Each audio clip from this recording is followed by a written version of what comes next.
आता बघूया टॉप 9 महत्त्वाच्या बातम्या।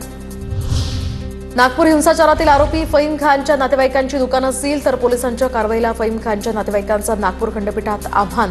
कोणत्या अधिकारात दुकानं सील केली? कोर्टाचे पोलिसांना जबाब नोंदवण्याचे आदेश। मुंबईतील एल्फिन्स्टन पूल आज रात्री 9 वाजल्यापासून वाहतुकीसाठी बंद होणार। कोंडी टाळण्यासाठी वाहतूक पोलिसांकडून नियोजन। दादर पूर्वमधून पश्चिमेला जाण्यासाठी टिळक पुलाचा तर परळहून प्रभादेवी आणि लोअर परळला जाण्यासाठी करी रोडचा वापर करण्याचं आवाहन।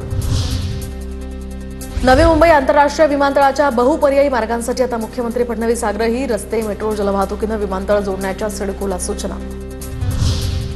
राज्यात हिवतापाचे 4 महिन्यात 2726 रुग्ण, एकाही रुग्णाचा मृत्यू नाही। गतवर्षीच्या तुलनेत यंदा राज्यामध्ये हिवतापाचा रुग्ण कमी तर मुंबईमध्ये सर्वाधिक 1400 रुग्ण आढळल्याची माहिती। टाइम्स हायर एज्युकेशनची आशियातील शिक्षण संस्थांची क्रमवारी जाहीर तर राज्यातील 4 शिक्षण संस्थांना आशिया क्रमवारीमध्ये स्थान।